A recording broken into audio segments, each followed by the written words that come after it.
Well, hi, and welcome to episode 37 of the Album Sharing Sessions. I startled Brandon a little bit. Yeah, just a little. I was kind of zoning out. It's the music review podcast where we assign each other 3 albums to listen to every 3 weeks, sit down and talk about them afterwards. I've just currently realized that I've locked my dog in here, so I will probably I was let her wondering out. about that. What? So She's being a dog. brief break real fast to kick the dog out of the room. Macy. I didn't realize until she was tippy-tapping and smelling the feet that she was still even in here. Macy, we love you. Come on, bro. Or not Rev. Mace. Bye, Macy.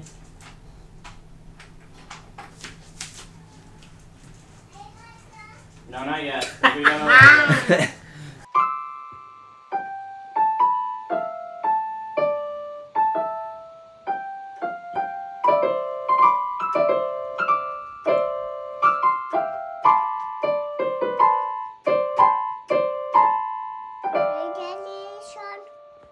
I don't know if it'll be out all over before or after, but we had a Pretend Rev podcast before this.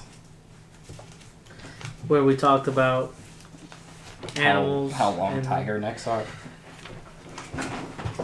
Gorillas. That's the highlight. Nah, the gorillas. That was funny. For this episode, we were talking about Peach Cup by Emarosa.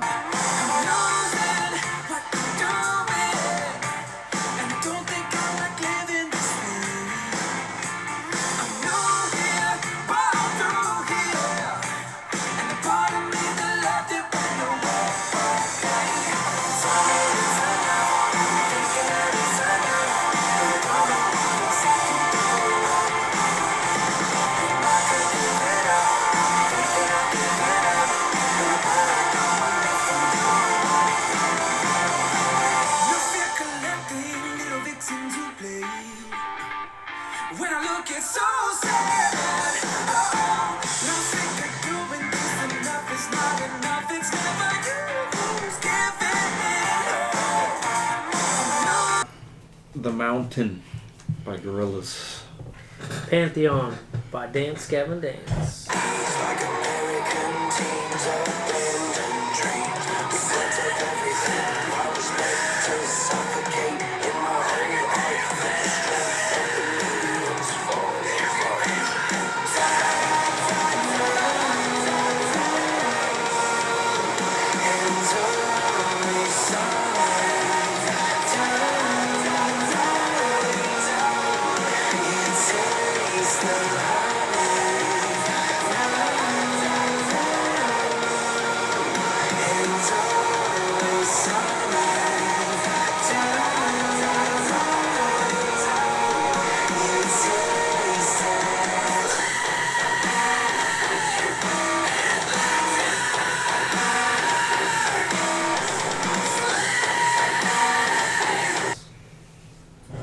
And yeah, that's it. At the end of the episode, we'll pick 3 more. What's up? Keep doing this every 3 weeks.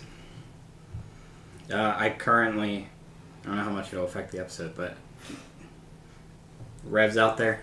This might be the first Rev break-in episode in a while. Has been a minute. She's usually elsewhere. Yeah. Or being watched just here outside of this room, but yeah. There's been the occasional, knock on the door, Dad! What was it, 3 episodes ago that she was here? Or was it... Maybe. There's been a couple. Sometimes she gets edited out because I don't want to be mean dad. Not that it's ever that mean. It's more just hey, Rev, Hey, we're doing a thing. Hey, if you keep that bit on the Pretend podcast, she does call you mean. It doesn't take much. Oh, she's funny. But hi, I'm Tristan, your favorite coward. This is Brandon. He went to the liquor store and they took all his money. He stared in the mirror and begged the man to love me. And this is Ulysses, and his inner baby needs child support. I mean, you really, you could have picked any number of John Mess lines for Ulysses there. I went through the whole list of lyrics because that's pretty early on in the album, and I was like, "Is this one the best one?" And then I went back to it after going through it. So When it comes to John Mess and Dance Gavin Dance, there's no shortage of nonsensical lyrics. Nonsense lyrics. Not that I understood any of them going before I started trying to read lyrics to get this intro done.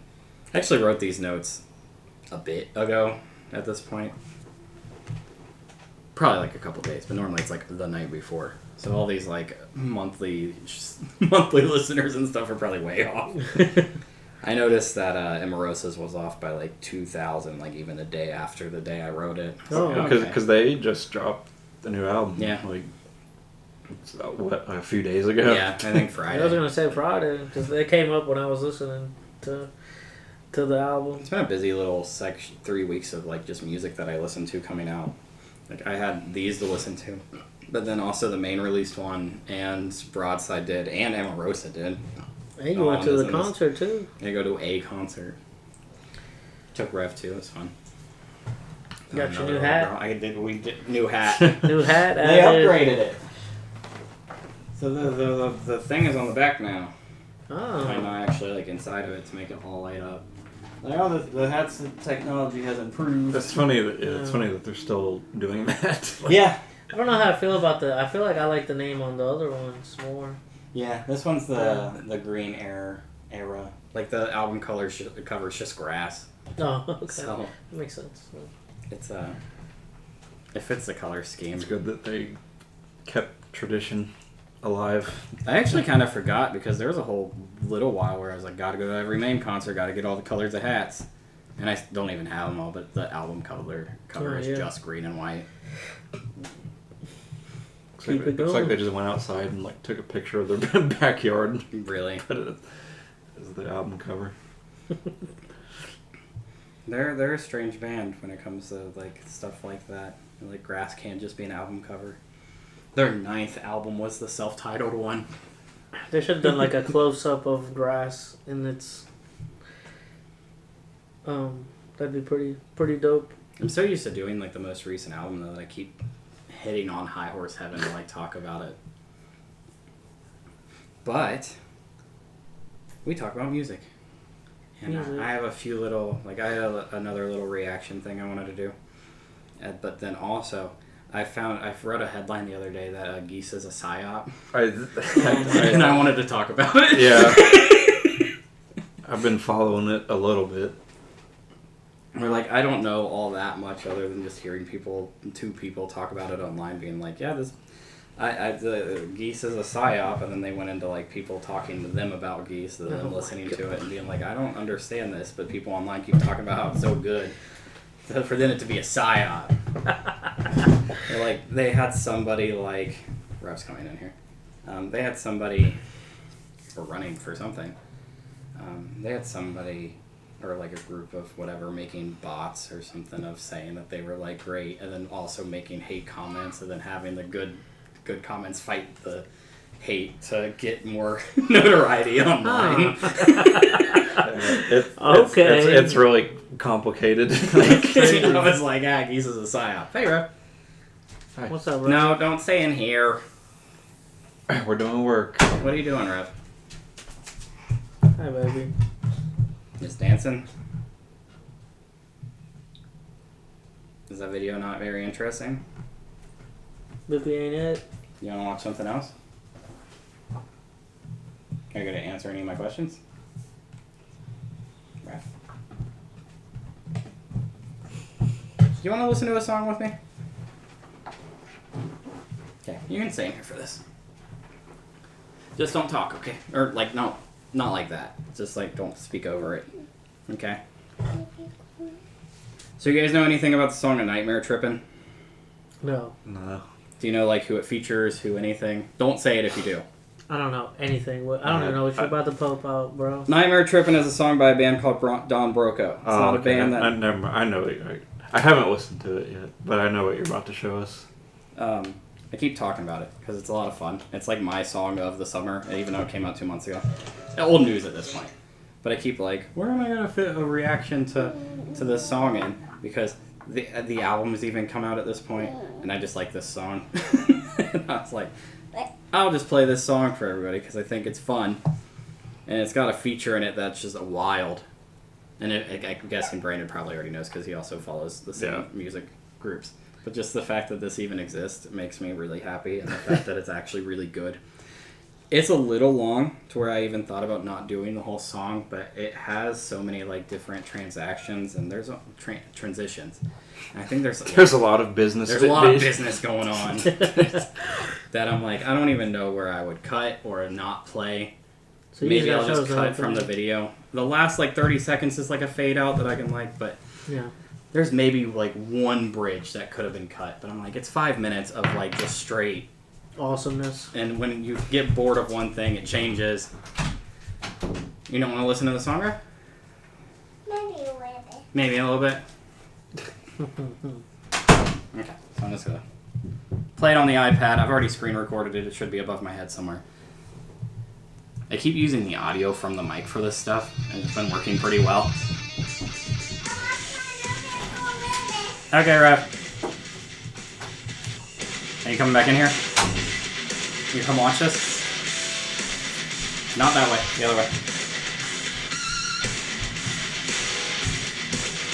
Why is this giving Mad Max vibes? It's a fun music video.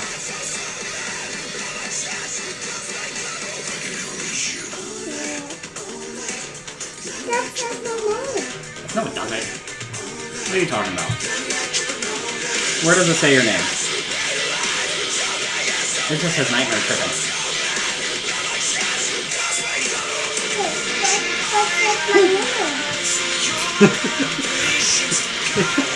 Not him being inside the dirt.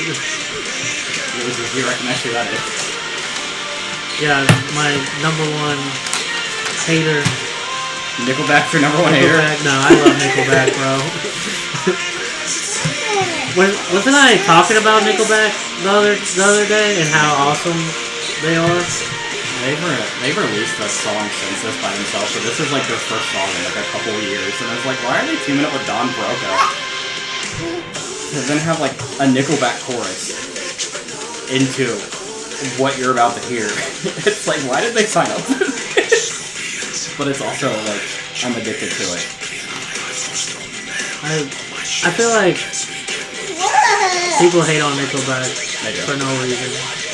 They're pretty good. Just hearing like so much of a Nickelback chorus along with screaming, it's way better than it should. That's crazy. And also water. What do you think about this one, Ref? We've been listening to it a lot. You like this one? And waves. No, you're just interested in your picture? I have to take a picture of it and put it in the video. Like, it does feel like a Frankenstein, like they took, like somebody edited in Nickelback. They AI'd him. But like Don Broco is like a European, like they make music that sounds like this. It was such a weird, like, Nickelback signed on for Don Broco. They're not like the biggest name in the world. I'm curious how the conversation went there. It was just like, hey, here's a screaming song. Nickelback, you want to do a chorus on it? But like they're in more than that as well. Also the music video, like, it's so funny to me. Because I was immediately like, how is this going to work? And it works strangely well, at least in my brain. Yeah, Nickelback breakdowns.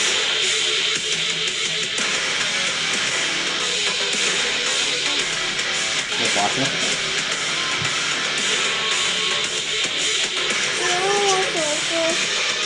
Yeah. Yep, it is.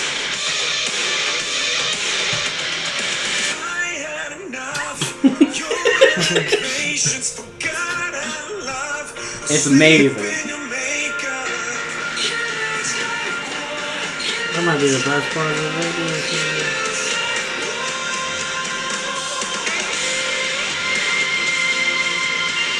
Just the, when I was thinking about what part to cut this song off and stop putting it in the video, I was like, well, the breakdown's really cool, and then it goes straight back into the Nickelback chorus, and like this really cool guitar solo. Yeah, the Chad Kroeger bridge there.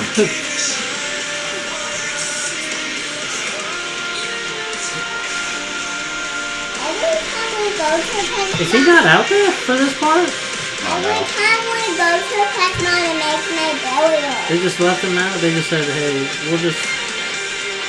That's what I'm saying. Like, I think they AI'd him. But Like, honestly... they couldn't get him in. I think it's here the in the whole desert. band. I could be wrong, but I think it's all of Nickelback that's doing their parts. Like, that's all of Nickelback? I think so. It says featuring Nickelback. It doesn't say featuring Chad Kroeger.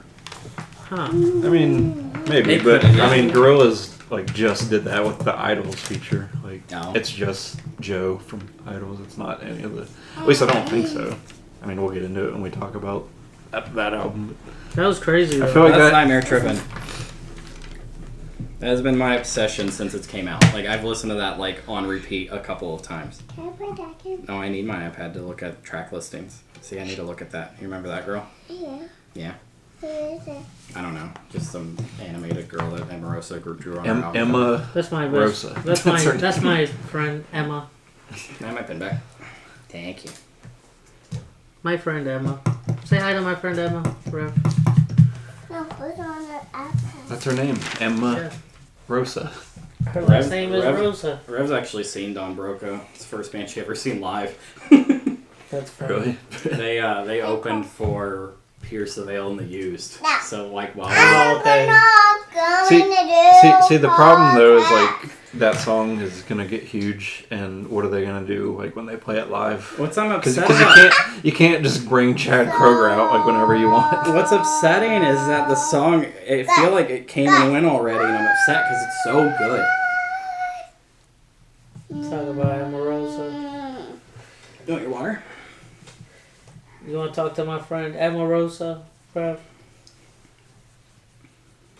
They did like a Good Morning America basically with that in like on the BBC of them performing that song without, and they had like a backing vocal of Chad Kroeger, but also he was doing the voice. That's funny though that worked. they would air that like on the BBC. Right, it was in the morning show too, where all the comments for that video, because I watched it, I was like, how are they going to do this live? Same kind of whiplash I get like whenever I see Spirit Box like at the like, Grammys or whatever. Yeah. It's like what are you guys doing here?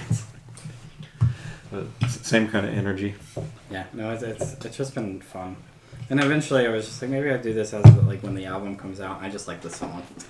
There's some good songs on the album, but there's a Sam Carter feature on it. I have to like hear it with headphones or whatever, Yeah. but like it wasn't. It's so much fun. Yeah, it wasn't bad. I dig. I can dig it. I can get down. That's the name of the album too, Nightmare Trippin'. Yeah, it's called Nightmare Trippin'. I just like went to see like to their page There's a or Sam Carter feature. It's pretty good. Like the first half is pretty good, and then it trails off. If we wanted to review Nightmare Trippin', That's I your love next- that song. on one of the What's your next reviews, the first review, it says, I talk about Bill Murray a lot in this review of a not Bill Murray album. Fair enough. They're pretty fun throughout their career, to be honest. But Nightmare Trippin's like my song now. You've claimed it. Yeah, it's seriously like it's a front runner for my song of the year. When we, I mean, yeah, no, it's good to keep that in your. I have a head. little note app already of like all the. Because I know when I was making my list for the last two, I was just kind of like, what all came out this year? It's like, Yeah, I've already got a songs and an EPs and an albums list just getting ready for... I definitely had a struggle with that. It's tough, especially when you enter in like halfway through the year even. Not even. And it's like, hey, by the way, create a list of something that you've never done and haven't been playing along or thinking about beforehand. If it wasn't for you guys, I probably would. My list would have been like 2 songs. Yeah. But Grocery Store was playing Man I Need earlier. didn't they just put that on Fortnite, like as a part of the music, that is also music true. pass. I just unlocked Man I Need. So my hypothetical into like what order we're gonna do these albums was how many times the album said the N-word. Which then translates to least popular to most popular. say what? Wow. Wait. So when does Pantheon say it? there's There's a song. Did I miss it? Yeah. Worm, whatever. Okay. Collector, Because I know they conductor. do it in Into the Sunset on Afterburn. Yeah. But I guess I just missed it on Pantheon. I thought it was weird where I was like, this one says the N-word once, and like I don't think we've ever done 2 albums that both say that word. But That's then crazy work. translates to It's crazy that most popular. all song, 3 of or them least had one. at least once. No, Emarosa has 0. I was gonna say, there's no way. There's no Sorry. shot. That's why we start with Emarosa.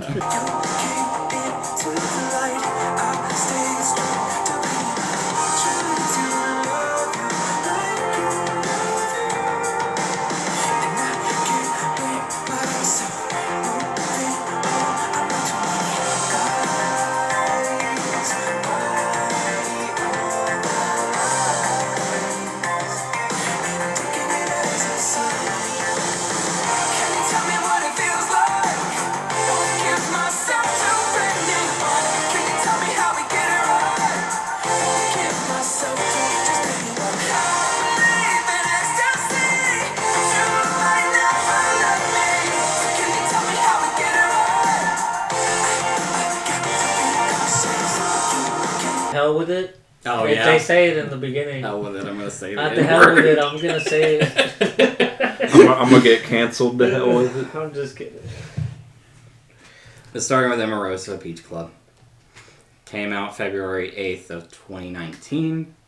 They currently have 512.4 thousand monthly listeners on Spotify. I forgot that I was doing chart placements there for a little bit. This charted at 137 on the Hot 200.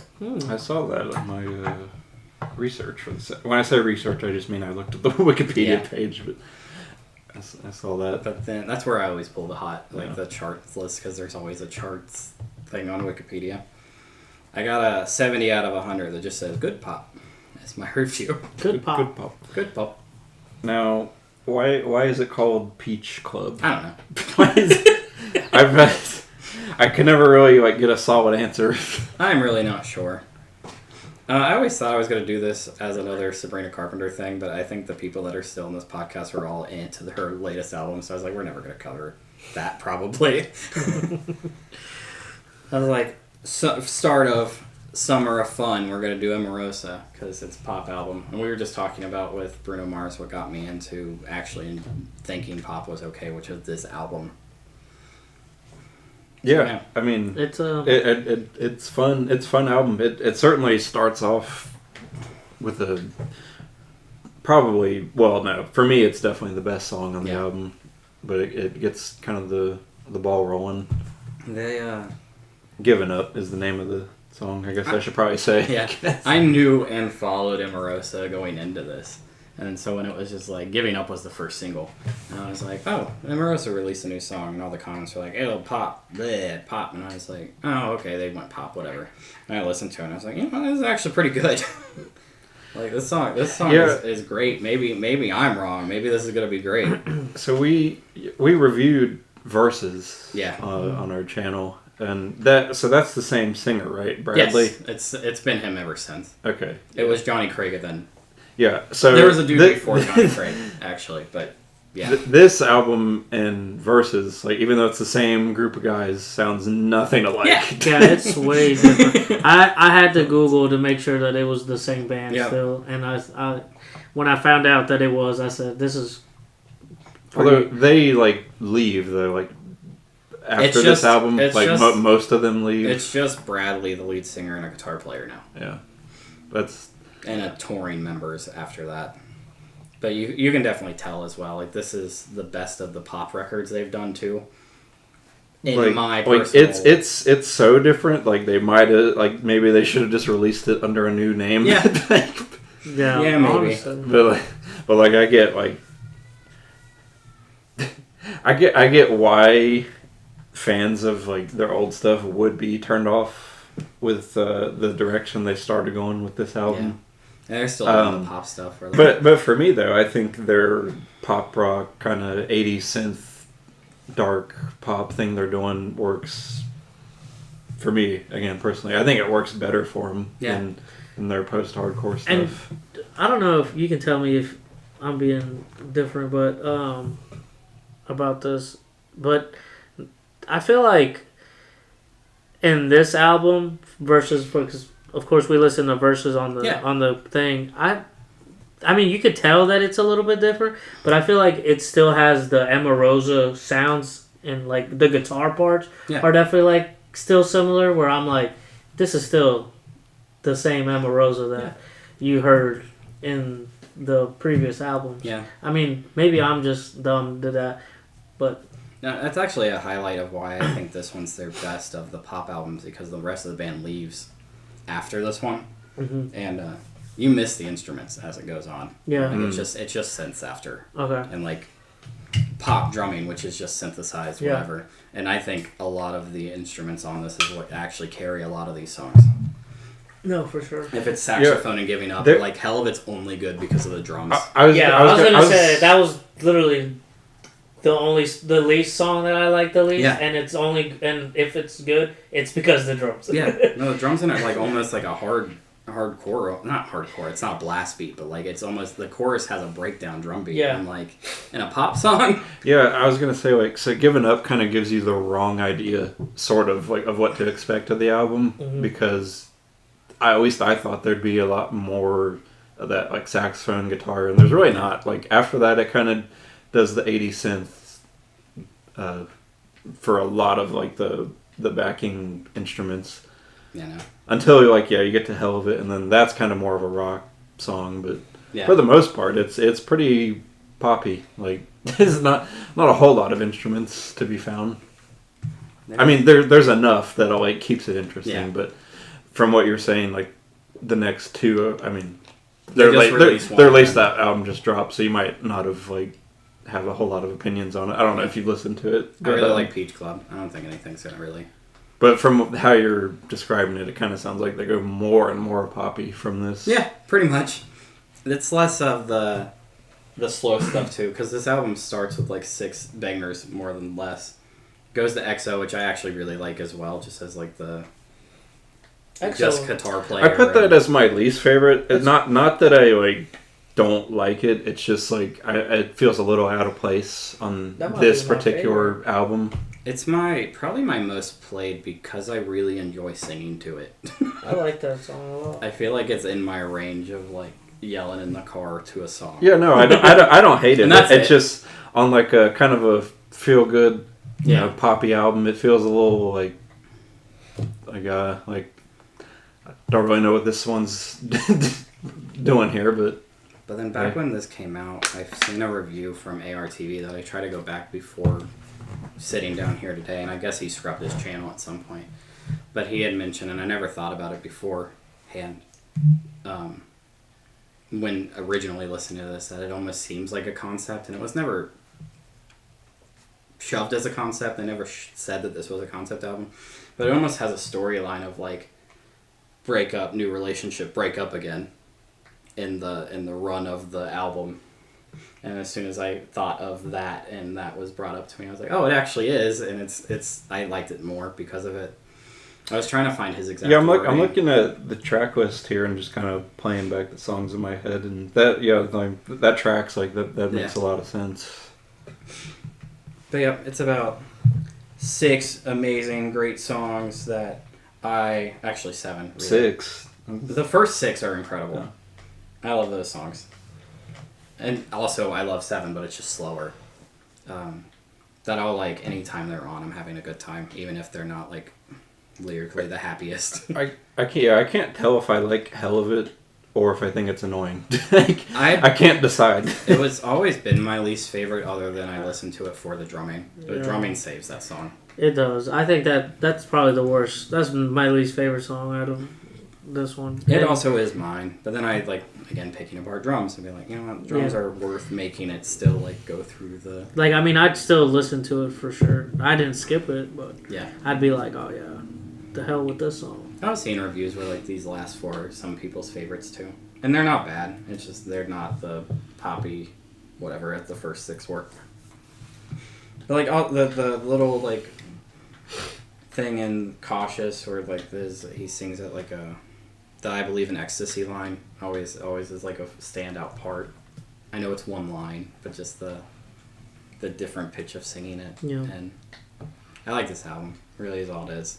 No, it's a really... I mean, you hit us with a nice pumped up summer vibe album. Yeah, you hit the vibe. Whatever goal you had, yeah, I think you hit it. This is the goal for the whole summer. It went also, in my opinion, I don't know how much, I have to recheck, but I think this album went by faster than the Bruno album that we listened to. It's about the same length. And Bruno's is less. Yeah. But it's like 5 minutes maybe difference. And this one flew by for me. Every time I'd listen to it, I'd be like, I'm already listening to a different album in Emarosa, and I'm like, hold on. Am I still... You guys happen to listen to Ready for Love at all? Well, wait, Ready... Is that the new one? Ready to Love. It's the... Oh, that was the bonus track. I think I listened to it like once. I sent you guys a track that was like, hey, this is like a B-side from the album if you wanted more Peach Club. It's really all it is. I did not. It's good. It's one of the more the upbeat side of it. But like, I think their next album straight has like a straight up from Paula Dean sample. Like, they go more pop. You say Paula Dean? No, I was Paula Abdul. Okay. I think I said A Dean or something. I try to shove them together. I'm like, Paula Dean's like a chef. That says the N word as well, so she fits in with this episode. Jesus Christ. Johnny Craig episode, he probably... I was trying to make my UK wall back here, and I kept accidentally finding bands from Kentucky. Where it would be like, is this band from anywhere? And then it would be like Kentucky. It's like, why are there so many artists I listen to that are from Kentucky? I guess Lexington kind of sounds like it'd be like, maybe you'd find that in England. So they're from Louisville, Emarosa. Johnny Craig is also from Kentucky. And then like Too Close to Touches, and like, it was like, oh man, all these Kentucky bands that I didn't realize that I listened to so many. Speaking of... I made a Europe wall. Side note. Oh. I took some liberties. Kind of. And the Simple Creatures is the least Europe of the ones up there. Let's break in.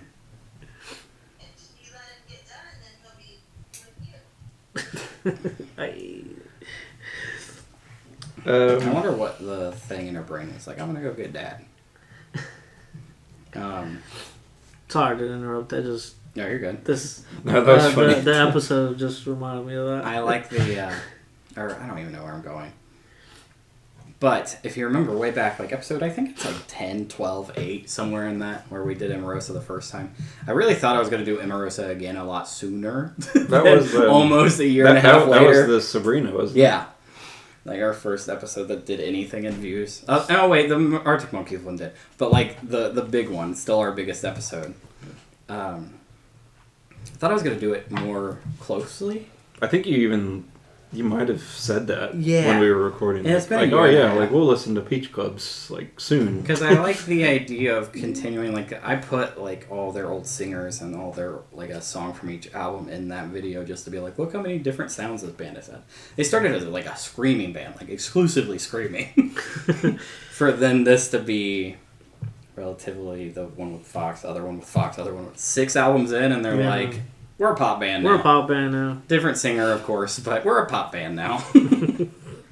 Hey, I can dig it. I think this album has a lot more staying power with me than Versus did, because I really I can't remember like hardly anything off of Versus, but I can tell you I will remember Giving Up and Cautious and a lot of the tracks from this album, I think. What surprised me going into looking at like view counts and stuff is Don't Cry is like the most popular song off this one.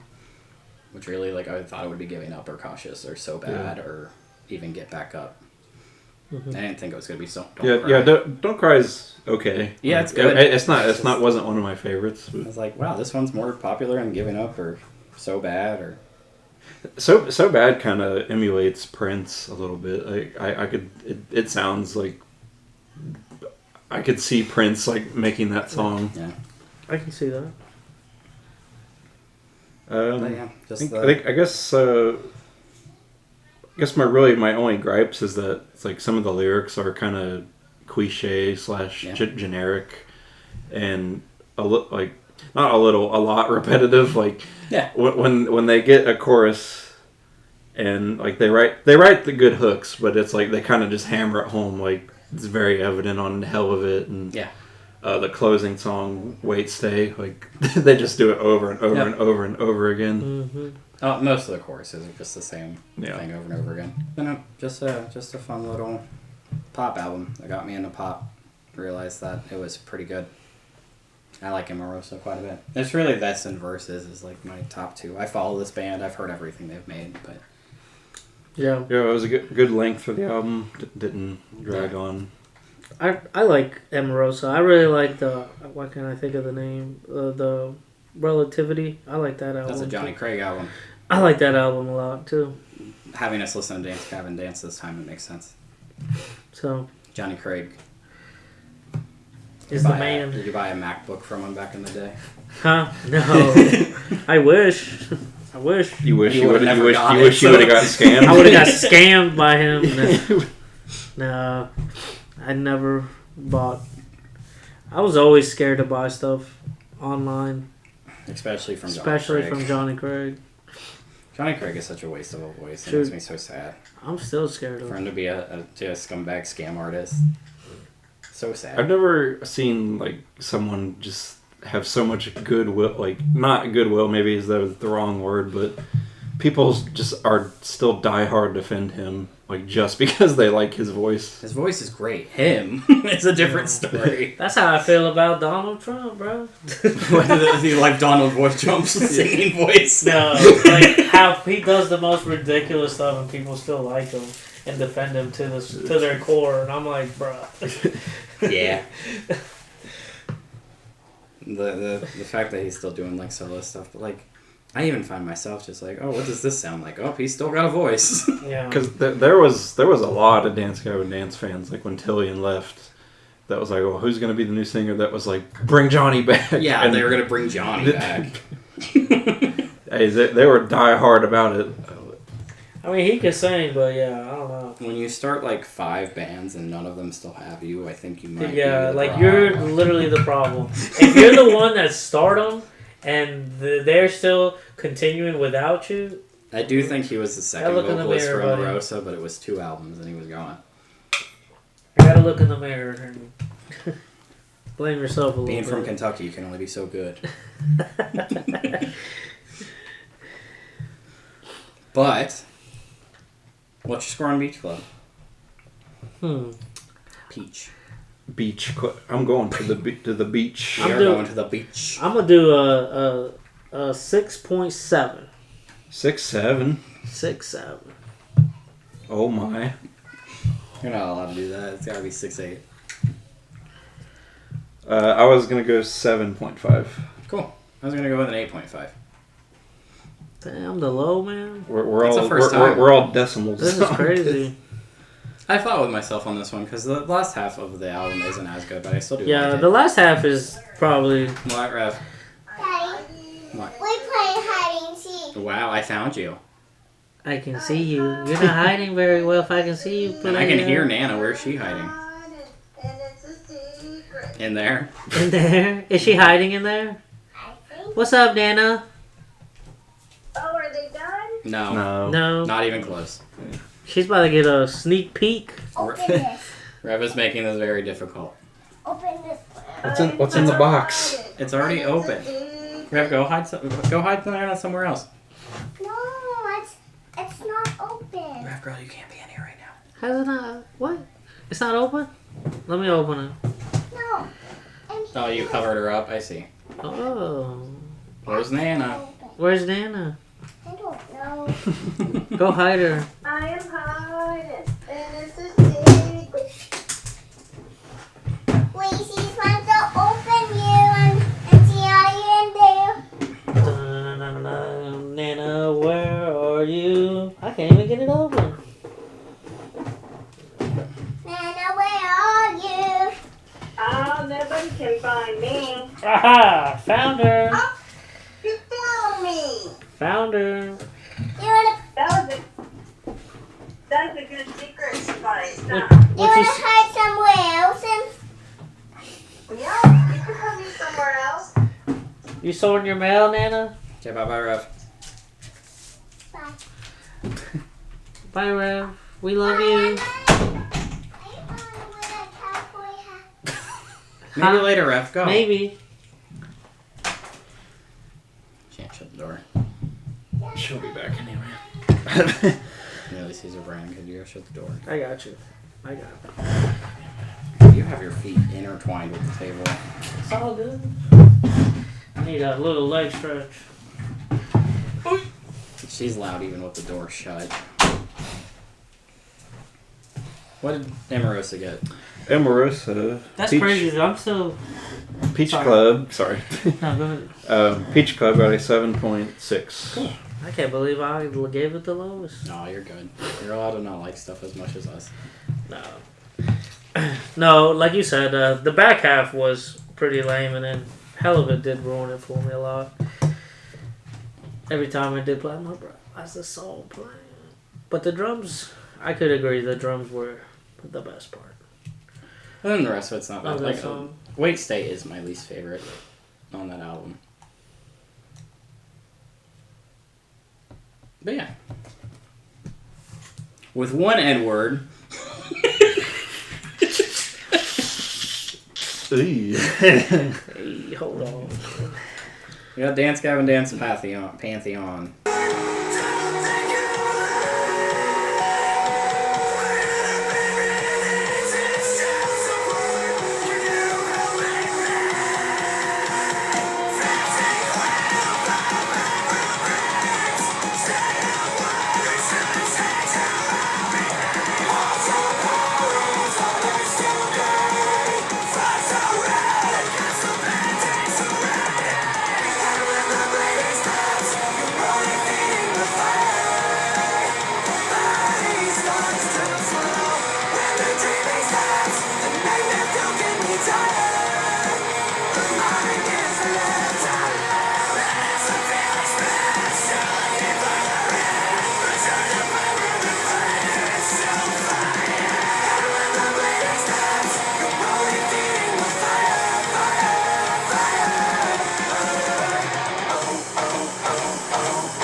Can't Talk Good. Came out September 12th of 2025.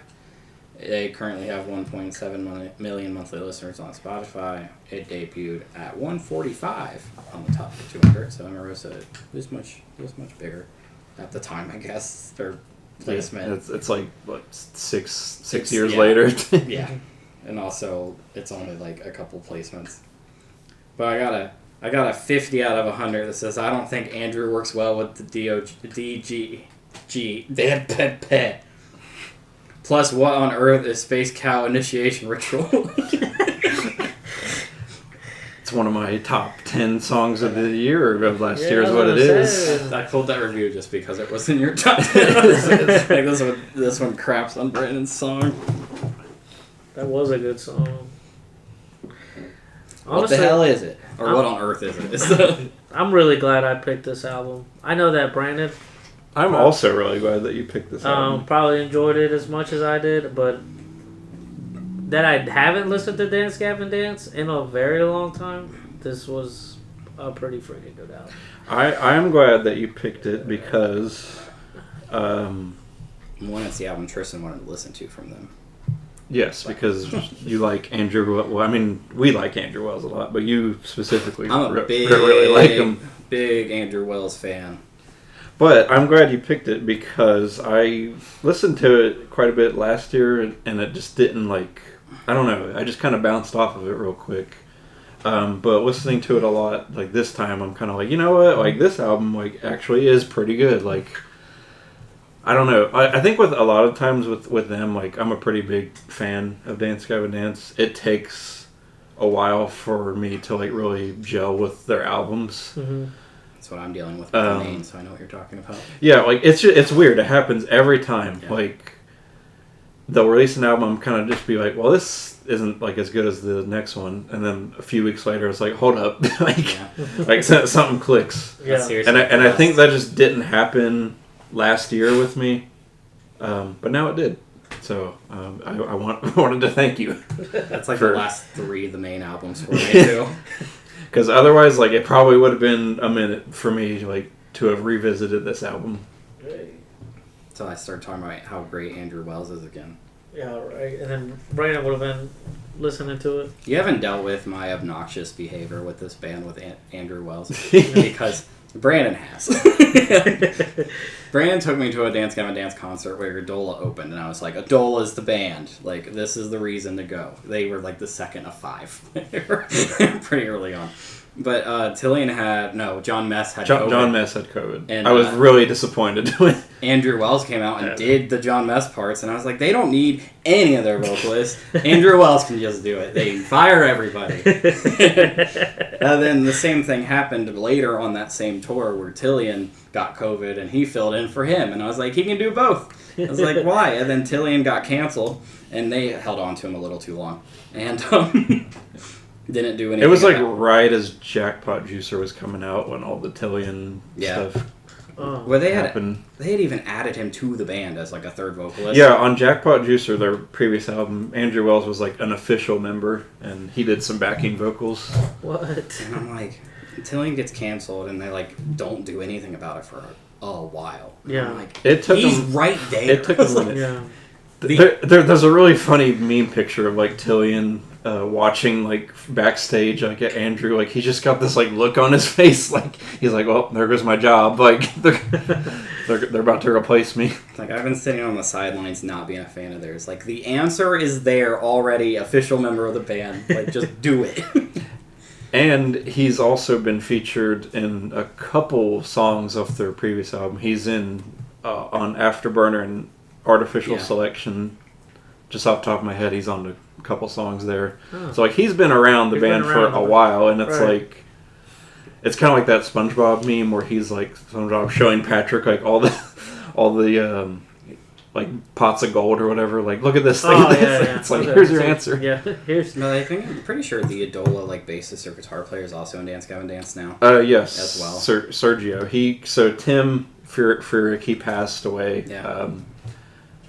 He was like one of their founding members, and he passed away. Like, I think also as Jackpot Juicer was releasing. Yeah, something like that. So like he was like on it, but like that's his last official work with the band. Wow. All these people have like 100 bands. They're all best friends and intermingle. But yeah, so Sergio fills in. I don't know if he's like official, but he's at least on this album and he tours with them. So like he might as well be. Might as well. Okay. That dude's great too, though. He is a good bassist. I do miss Tim's groovy bass lines though. Like, I think that was kind of like one of the things that wasn't clicking with me at first, because there is a noticeable difference. Like, if you're just like a hardcore listener like me, because I went like back and forth like during this, like listening to some of the songs off Afterburner and whatnot, and it's like they're missing Tim's groove on this. Like Sergio is a really like he's a hell of a bassist, but he just doesn't have that same style. Is he the bassist of Adola, or is he the guitar player? I think he's the guitar player. I thought so too. But so I mean that could explain it, you know, because like bass isn't his main instrument. So, but yeah, Tim just had like a certain just like coolness to his riffs that are lacking here on this album. But from my personal Tristan perspective, the Architect is like the peak of this whole genre to me. Like nothing is better than. So the dude that sings on that is now the clean vocalist in Dance Gavin Dance. So I didn't actually even know they released a full album with just dude. Or I probably would have listened to it before. But yeah. And I was pretty excited. So that was one of my like gripes when this album first came out and I listened to it. I felt like even though Andrew is now the lead vocalist, it almost felt like he's like in his mind he was still doing backup vocals. Like, I can see that, you know what I mean? Like I feel like he wasn't like taking charge like I kind of hoped he would. Yeah. I still feel that way kind of like Could have more Andrew. I've warmed up to his performance on this album, but like I think maybe an album or two later, like he might, showcase more of his vocals. Yeah. I think it's a good start for him, just not like kind of what I had expected or what I had in mind. When finding, I did all like the pre, like the song that's gonna play before this if it doesn't get blocked. It shouldn't, because you put Space Cow on I screen recorded everything already, and on the music video for All the Way Down, there were a lot of comments I kept seeing over and over again when trying to find reviews of people not liking Andrew, but the YouTube comments for that video are just like, and for the Midnight at McGuffey's is like, I'm really happy to see Andrew, and it's like, it's nice to have a wholesome lead singer for once, and somebody else, there's a whole like thread of comments on YouTube of people being like, it's like having a fun uncle and not one that you want to not hide or not have the kids around anymore. Andrew love. I hope nothing is like comes out about Andrew. I mean, I'll be so upset because like there is just like a curse with this band. His whole life burning down. Not so much. I found Idola pretty late. I'm just fun. There are certain things where like I've been holding Andrew at like the just take over Dance Gavin Dance pedestal for so long, and it's just like, oh man, he got hit by the Dance Gavin Dance clean vocals curse. I would be pretty sad. Yeah, I mean, it's only a matter of time at this rate. I also like while looking at the music video for All the Way Down, I found a comment of somebody talking about how John Mess doesn't like match his vocals for music videos, and he'll just like basically just be sitting there doing his vocal. No, like that's the point. And, like that's he does that live too. I didn't notice it, and it was really funny to me after they had pointed it out. Where I was like, he is really just like my inner child needs. Yeah, no, that's kind of just his whole shtick. That's really funny.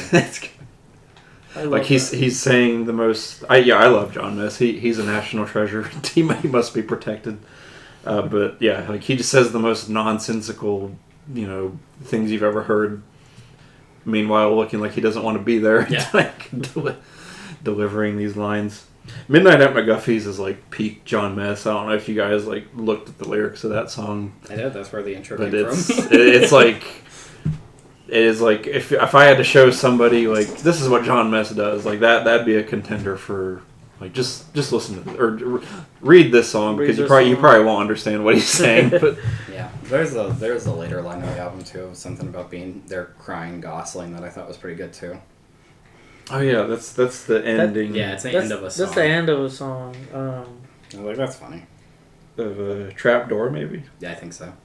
I forget exactly. Something it's hard to keep him like crying Gosling, and I was like, that's fun. It's hard to keep them all straight. So you said you would listen to Dance Gavin Dance in the past. Like how long ago are we talking here? Like pretty long. Was Tillian had he joined yet or? So if I'm doing this correctly, I think I listened up to.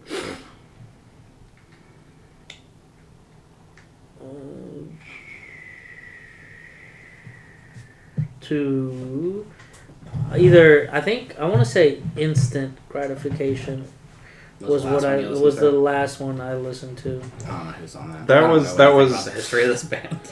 Oh whoops. Who's been so in whoever Tillian that was Tillian's second album. He joins on Acceptance Speech. Okay. Yeah, so whenever that's when I stopped. Isn't there like a Kurt something too at some point? Kurt Travis. Which one's is he on? Sings on their self-titled and Happiness.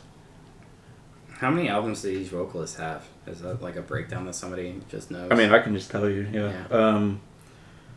Johnny Craig is on their EP.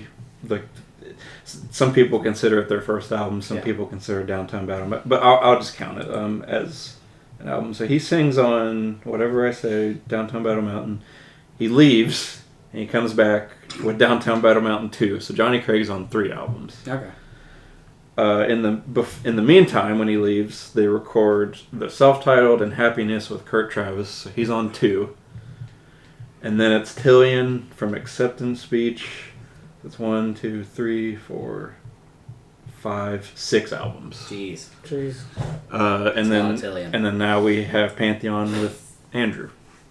I know people like Tillian. Tillion's where I joined in. But- like I wasn't in. Like I didn't get into him until Afterburner, so I was kind of like a new fan, late bloomer, if you will. This is my least favorite of the Dance Gavin Dance vocalists. So I just got so used to his style. Like, he was my favorite of the bunch. Like, just because that's where I started, you know. I also don't listen to them, so this is just like a straight vocal performance, I guess, is what I mean. Yeah, no, and this is saying nothing of them as people, but Tillian was my favorite just because he's what I knew. Like, I knew his stuff a lot more than I knew Kurt's stuff or even Johnny's stuff. Just because, like I said, I got into him during COVID with Afterburner. Yeah. So I remember thinking that was fun though. I don't remember what I reviewed it when you had us listen to it. But I don't either. I remember liking it. Okay. Not that since the 4 years. It's been a while because I think Ty was in the group because I think she reviewed it too. She hates Tillian. Yeah. Even before all the cancellation and.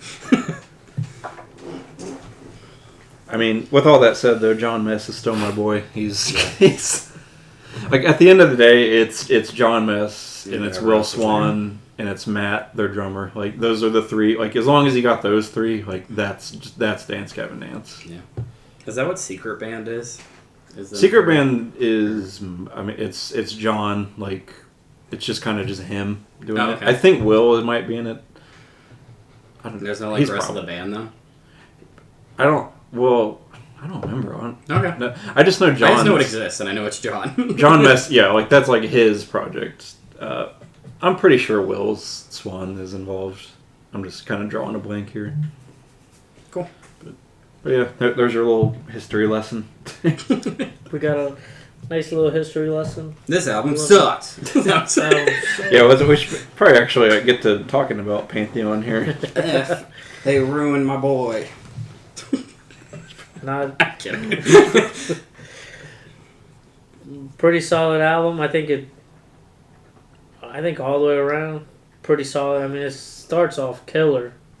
I think if it does. I think if there was a new fan that was hey, I want to get into Dance Gavin Dance, I think this would be a good place for them to start. Yeah, because best vocalist. You don't have you don't have to go through the whole rigmarole of you might like this vocalist, but he leaves. It's even not counting all that, which is this is a band that's been going on for almost 20 years. I think this is their 12th album. Because Downtown Battle Mountain came out in 2007. So yeah.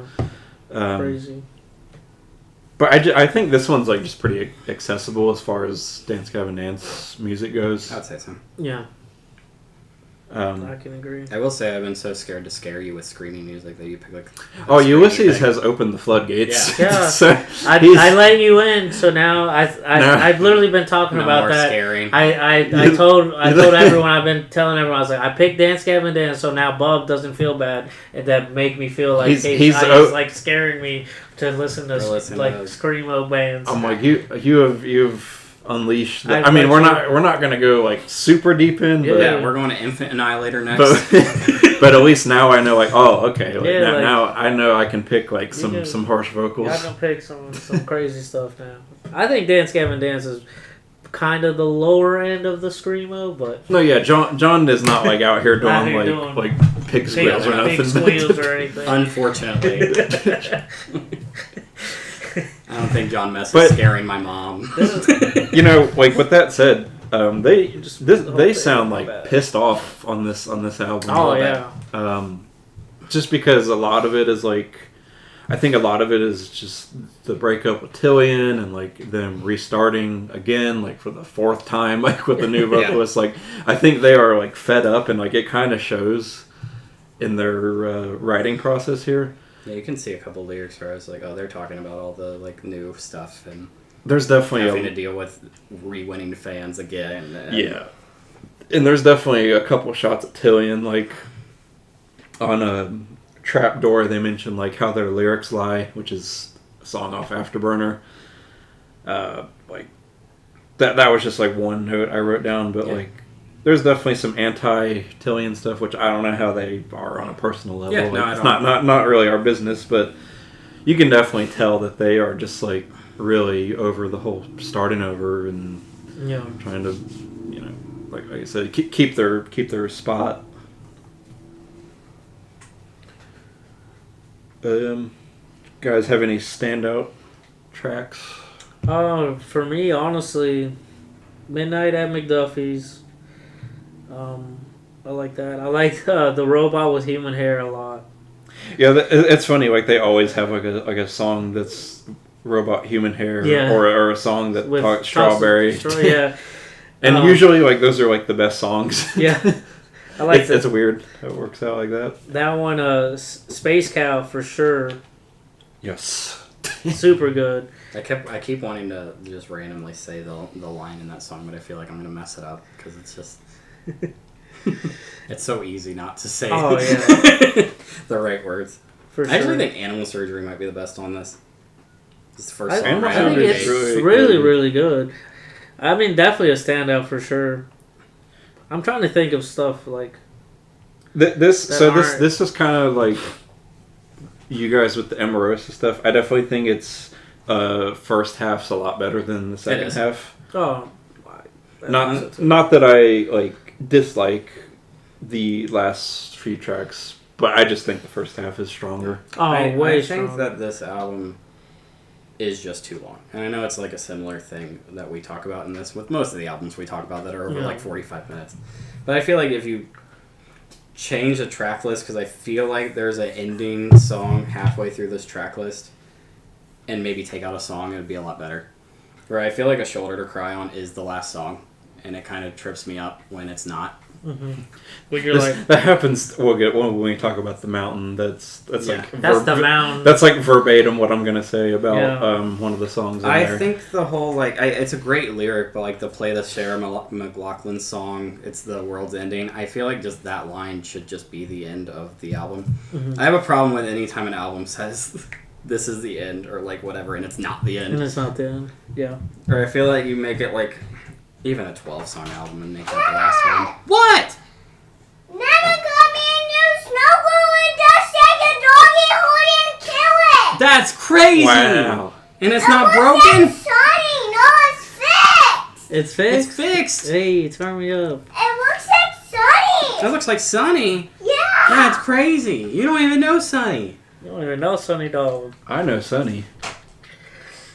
I even got to meet Sunny Dog. Are you still talking to her? When Nana said Sunny. Okay, go get her. She doesn't want to talk to herself. Go talk to her. She doesn't want to be lonely. But that's really cool that she got you a snow globe. Some backstory to that. Somehow, Nana got her a snow globe a while ago, and it was sitting in my car. And we went and got hothead a couple weeks back. And she was looking at it. She's like, it's broken. I was like, how's it broken? A snow globe. You think like the snow globe part was broke?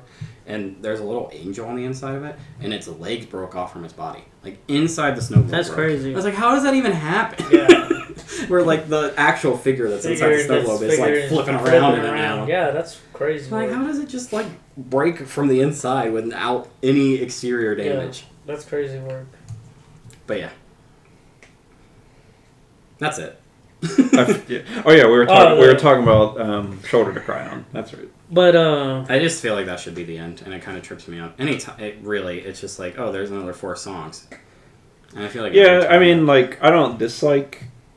Okay, so I really like the Peak of Superstition. I'm not even saying anything that was bad. I'm just saying. Well, I was just looking. I also like the rest of the track list too. But yeah, I mean, you're kind of right. Like I feel like it could end there. Mm-hmm. I don't think Descend into Chaos is a better closer.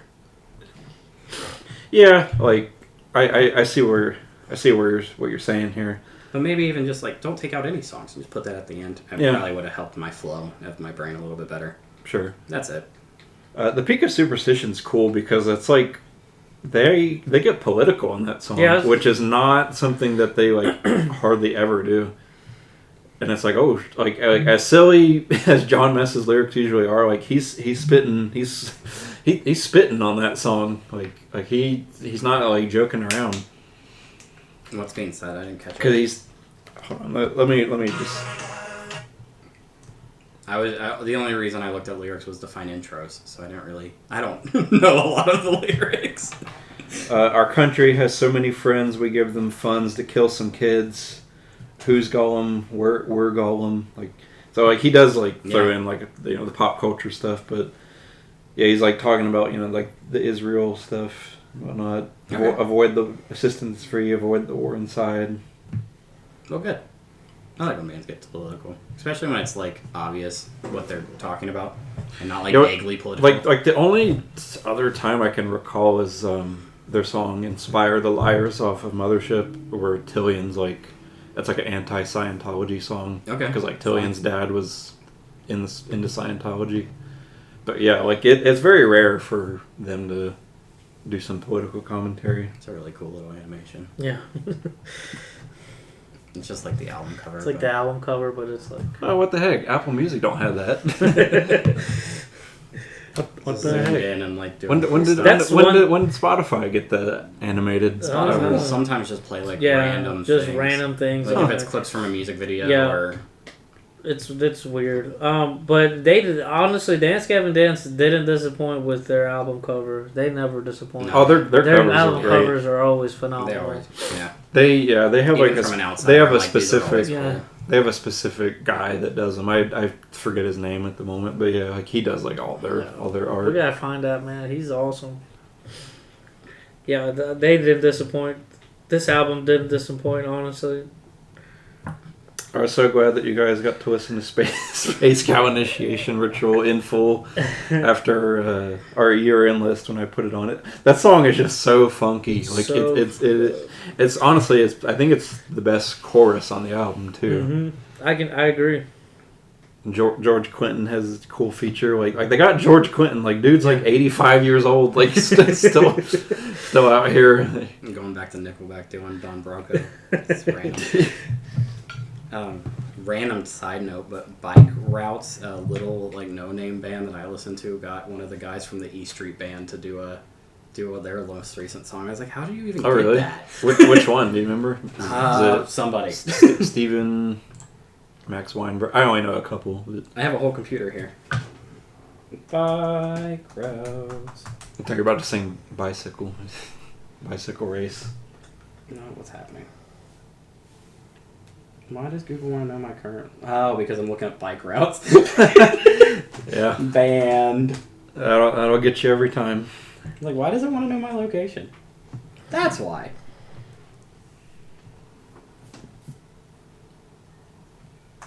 I don't even know this new song name. I'm so out of the loop of me trying to talk about what. Jake Clemens. It doesn't sound familiar. I only know a couple of them. Yeah, but I was like, how did this emo band that was the first one to open for the most recent Armed Length tour be the get this guy? Because Slipknot's drummer is Max Weinberg's son from the E Street Band. He was a saxophonist for Bruce Springsteen's E Street Band. There's a saxophone feature on it, basically, is what it is. But I was like, wow, how did you guys get an E Street Clarence was their saxophone player. Maybe he's the replacement, because Clarence passed away. Probably. Since 2012, he has been the saxophonist. Yeah, that sounds about right. But yeah. The water's empty. Poo. I think I just only had You can share mine. Okay. Oh yeah. How we were talking about how it would take me a while to kind of get into their albums and stuff. I did not like the Conqueror Worm at all. I don't either. Last year. Now it's one of my favorite really? songs on.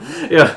It's different. I don't really like it all that much. I was like, this song's stupid. This song's stupid a few months ago, and now I'm like, yeah, You've grown into liking the N-word is what it is. I don't know if I would say that. And smoking He blunts. calls a Cupid one is what it is. I think that I was reading that song also features Vela Maya. Oh really? Guitarist on it. All those bands are just might as well just be. They're all interconnected. They were on that. That's so crazy. They were on that tour that we saw them on. Yeah. Didn't their singer quit? Yeah, like a month or so ago, which that's a shame. Yeah. But if I had any complaints, is I think it's a little too long, and that the first half is better than the second half. And that's it. Pretty much, yeah. I think we're kind of in agreement there. I was gonna say that's. I think this is better than the other like most recent Adola albums, though, where I feel like they might be putting a little bit more of what I wanted from Adola into this. Kind of like blurring the lines a little there. Or like, because Adola is the same genre. They make maybe they're just trying to be a little different because they've gotten a little slower, like more mellow sense. And I was like, okay, well maybe Dance Gavin Dance will be like his more. It's kind of more like what you wanted from. What I wanted from the double album they just released. I got you. I'm also a little bit scared that Adola won't exist because of half the band being in this one. But yeah, but then again, it's like Will Swan so. has like 10 bands or whatever. You know, John's doing his thing. I didn't realize that the first band that opened for that tour was like Wolf and Bear, I think, and they have members from them as well. Well, I think Tim was their member, but he passed. Well, so. And one of their guys just like quit the band. I think it was the screaming vocalist. Okay. They're on a tour that's going to Bogarts, and I was like, oh yeah, I haven't seen that name in a while. I think they're either opening for or with Pianos Become the Teeth, maybe? I don't know. One of those bands with weird name. I'll just be Googling today. You'll be alright. So I liked Pantheon more than the last album they released, Jackpot Juicer. Mm-hmm. That album's pretty long too. That's like over an hour. Yeah, I think I remember saying that. Danny Brown's got to be at Bogarts. Yeah, hour and 3 minutes. I know most of the fan base like actually doesn't like Afterburner all that much, but that one's still like Afterburner is good. That one's still my favorite, just because it was like my first. The first experience too. Yeah, I just have a lot of like fond memories with that album. Yeah. But no, yeah, I think it's a solid addition to their. I mean, this is like what their 11th, 12th album. Yeah. Bogarts is just having a whole bunch of album sharing sessions, featured bands. Who's going? Violent Vera and Danny Brown, Sinus sorta. Yeah, he's like special guest. he's been around, along with Freddie Gibbs. Gordy Creep. I think so. Because we did Black Midi. But yeah, I don't know where they're at. There must be the opening band, but maybe Horse the Band is who they're opening for. I don't know. One of those has Wolf and Bear attached. That's Reese's Brandon. You got Forky ears. Forky ears. Yeah. I'm Whoa. jealous. That's for you. For me. Yeah. That's crazy. I love Forky. Do you want to put it on you? Yeah. Did Mom get one? Yeah. Yeah. It's good. You're gonna like cut that out, and you're gonna come back with the ears on you. The ears on you. I don't know how to wear a headband. Maybe that is a good thing. Yeah, I guess you probably shouldn't know. I mean, it can't be hard. I have a daughter, so I probably should actually do the whole like. There you There we go. go. It's got a slick back. It's Slick the hair back. Wow. It's got to slick the hair all the way like I back. have like a side bun. My mom goes to college.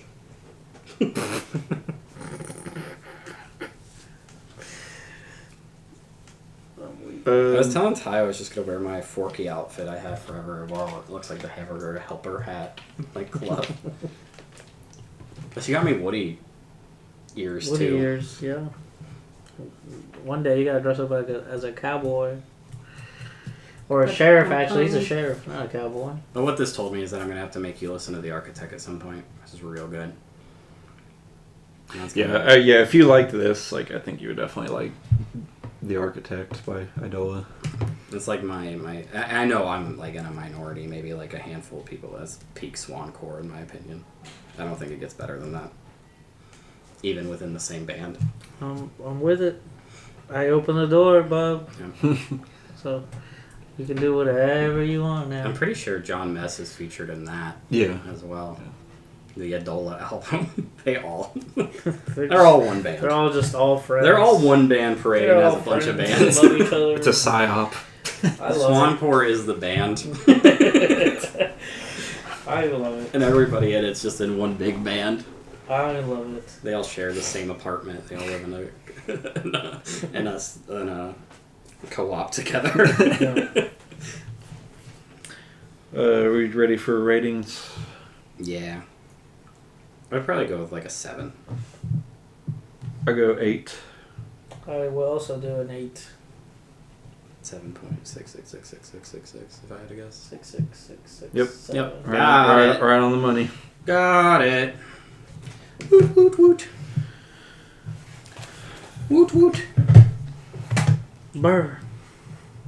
So one more album in this interesting episode that might have a side episode. We got 3 a whole bunch episodes. of random cuts with my kid coming in and We got screaming. three episodes in one. I'm gonna get to Make bed them. super late tonight. No. The Rev cut. 9 o'clock, Me I told too. you. I'm also work 4 to 12 tomorrow. I do not have to wake up that early. Yeah. Not too early. 5:30. That's late for y'all. But Yeah, I'm an hour and a half into my shift by then. Yeah. yeah, y'all in there grinding Yeah, it up. that's my Wednesday shift Well, because we have to do I'm price getting up. changes. But The Mountain by Gorillaz. The Mount. The Mount. Dude, the way that guy says that on the title track has like been ingrained into my brain. It's like the Mountain. I don't know why, but that's like a vocal stem for me. February 12th, 2026. Gorillaz currently has 40.7 million monthly listeners Holy on Spotify. I didn't know it was that much. That's Wow. crazy. They are debuted at 7 on the Hot 200. You got 40.7? 40.7. Dang, he's down to 40.6. No. Emarosa has been gaining thousands because of their No. just releasing an album, so I'm probably wrong in there too. I didn't check that one for you. What did you have him at? 512. They went up 515. Yeah. I wonder how much that is like just people listening to Clint Eastwood or Feel Good. That's probably a decent amount, truthfully. I think it's the same probably thing with Blur, listening to just like girls and boys in Song 2, Yeah. or whatever their 2 biggest are. Yeah, I'm sure. Because I feel like, I mean, I don't want to say a lot of Gorillaz fans, but like a fair bit are just kind of like just in it for the singles. You know? Yeah. No, I mean, I'm right there with them. I've never listened to a full thing until now. And I also wouldn't consider myself a fan, though, either. Like, not because I don't like it, just because I'm not, like, a deep dive, listen to everything they've had. Yeah. That's normally how I deal with fandoms, is I don't have a single thing I don't know. So this is part 2 of our Damon Albarn saga. I got quite the review as well. It was a 0 out of 10 because this is very bad, no Kanye features. Who wants Yay features? what? That's Also, horrible. Not a Gorilla Insight. Who wants Kanye in an I don't know. I thought it was interesting where I was like, why is it a 0 because no Kanye? That's I didn't even know if they so- had songs with Kanye before. I'm sure they did with that review, but I never heard it. I don't know what they talking about. I don't know if they have. Like, So just albums. they have a lot of features. Like, I'd like to also think that if that is the case, that they just go to every review and say 0 out of 10, no Kanye. yeah, feature. on like they go to death metal albums, like, Yeah. oh, no Kanye. No Kanye, not listen to this garbage. Yeah, I I mean, don't know. they have released a lot of albums with a lot of features. Yeah, so there like, might be one. I don't know. Like, I'm not gonna hold you in the top 10 songs that are here on Spotify. He's definitely not in any of these. Yeah, 'cause I So- was gonna say I don't know any Kanye and Gorillaz, but also I don't know that much of Gorillaz. But yeah, just no Kanye. They've, 0 out of 10, 0 out of 100.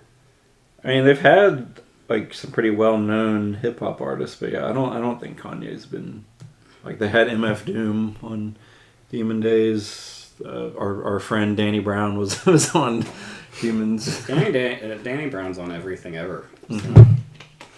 Black Thought's all over this album. He's the Roots guy. So last episode we covered Park Life by Blur. Unfortunately. And they didn't like us covering that. They didn't let us put any clips of that album. So Tris is not even going to try with this album. Nope. Because we're probably just going to get blocked again. They also only have like 2 music videos for this because I'm sure more effort goes into this than a normal music video because they're animated. Yeah. So like they made like a short film like that like combined like 3 of the tracks. But like just the intro, the outro, and a song. So really just a song. Yeah. But it was like a short film type like of deal. 9 minutes long. Yeah. I watched it. It didn't do it like it didn't seem to even really have a story. Like they jump into a water, then they don't. But, and then Orange County, and The Hardest Thing also has a combined music video. And I went to screen record them, and I said, no, you know what, I got blocked last time. I'm not even try. Big hug, and then I'll be out there and play, okay? Alright, girl, we got one more album. Raph. What are you eating? Nothing. Raph, girl, take my notebook out there. Smells like tortilla chips You can just to have me. it. Are you eating queso? Yeah, not a spicy taste. Oh, did she get more torchies? I can smell it. Smelling good. We love you, Rav. Raph, you can just hold the pen separately. It probably would make it easier for you. Wow, she gave you the look. We love you, Rav. Just hold it in both hands. Like, hold a notebook in one hand and the pen in the other hand, Raph. Or you can do that. Is that working? Oh, really, Dad. Not really. Not really.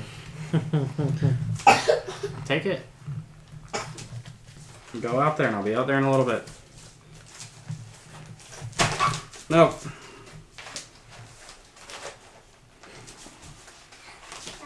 Bye. I love you, Rav. You going to play with me after I'm done eating chips. Yeah. Yeah. Oh yeah. When I go. But I gotta have some chips first. Here, we have to be done to be able to do that. Yeah, we got to be done too. And I have to get done eating my pizza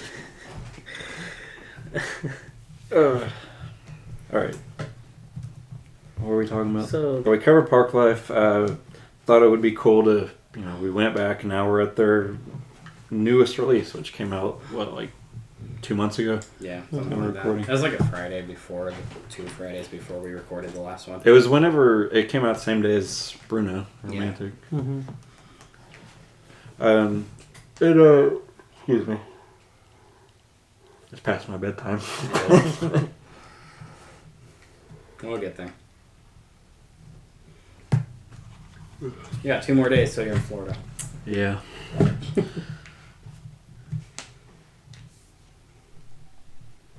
Park Life. Mountain. Sorry, I just had to get in the right headspace again. You're good. So yeah, the concept of the mountain is pretty interesting. I mean, it's kind of like, if you look at the lyrics, it's pretty self-explanatory, but it comes from the grief of losing loved ones, because Damon and Gorillaz co-creator Jamie, who he does all the art for Gorillaz and stuff, he's not really the musician side, he's more of the animation side, but I think they both lost their dads before recording this album, and they took a trip to India, and that's kind of how this album was born, of just You can see that. their grief and putting all kinds of Indian influence and instrumentals in this album. Mm-hmm. And that kind of puts into context a lot of this album, once you know that.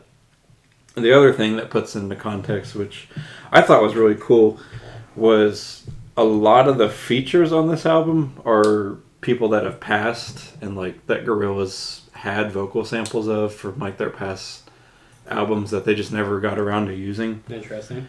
So just for example, the Manifesto, Proof, he passed away. Delirium, Marky Smith passed.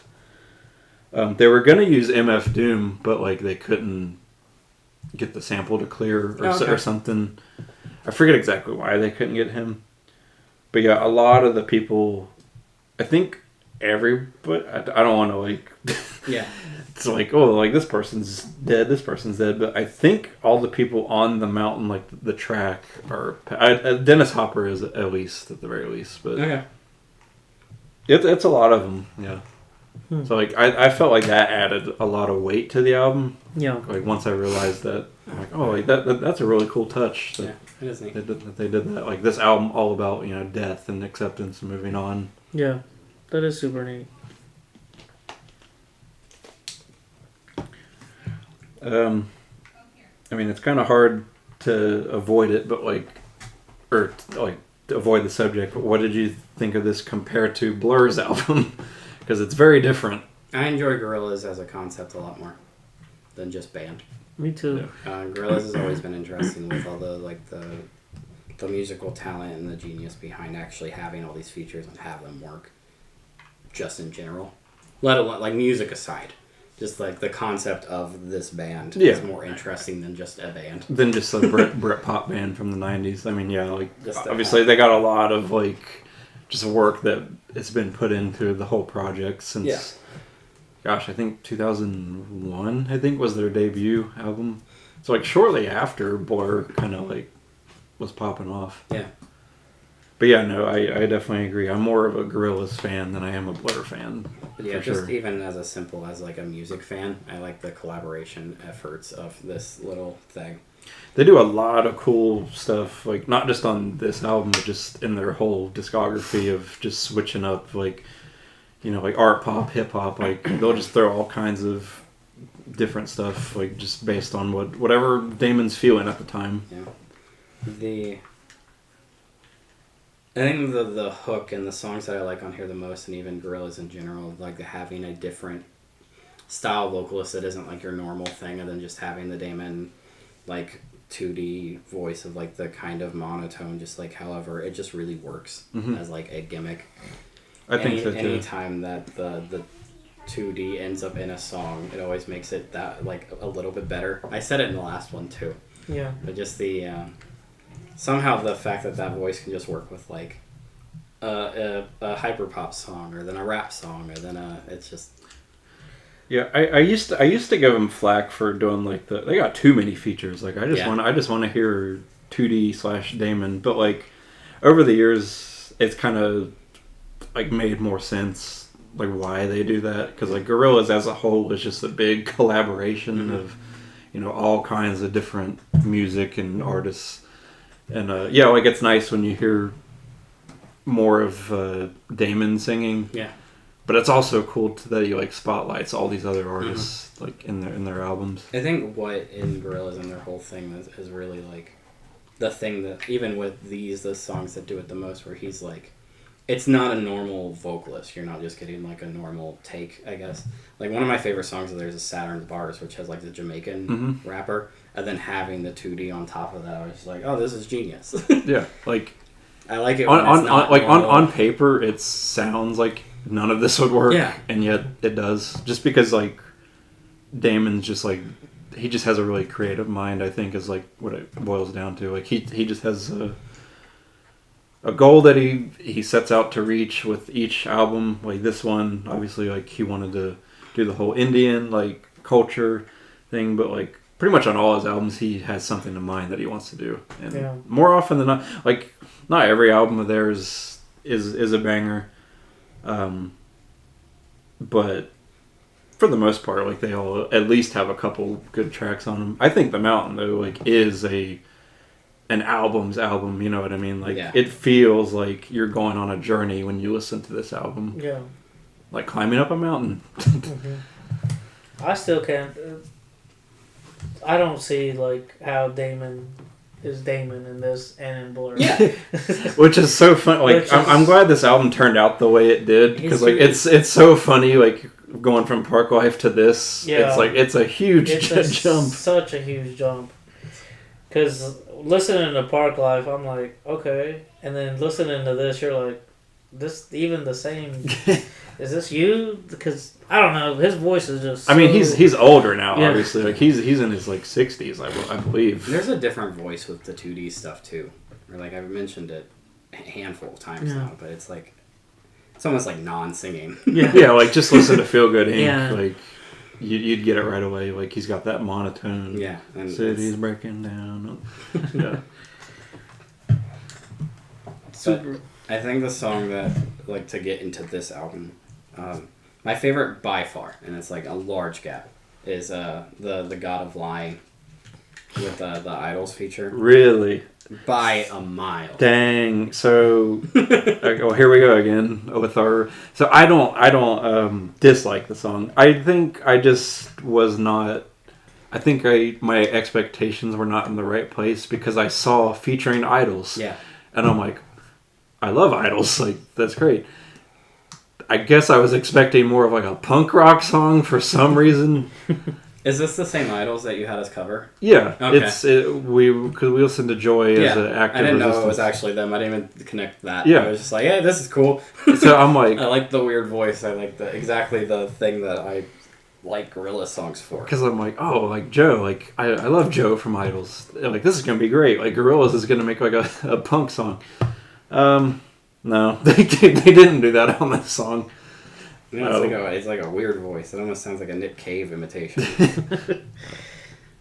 Like I said, I don't dislike the song. It wasn't what I was hoping it would be. And weirdly enough, the next favorite of mine is the Manifesto. That's probably my The favorite. Manifesto Almost is entirely not great. English. The It's Manifesto fantastic. might be my favorite. Almost entirely not English, and it's like 7 minutes long. And It's I- nothing I should like, but it's so good. And I also like the little part in the middle where it like stops, and it goes to like this little like. Oh, I gotta turn it off. Yes. This little.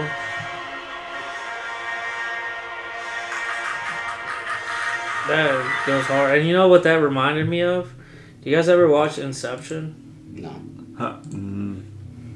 The- No. I was gonna say it kind of reminded me of like the Fantasia, like the old Disney movie. So this is what it reminded me of. So this is a movie. What? uh, That's not a movie. That's a song.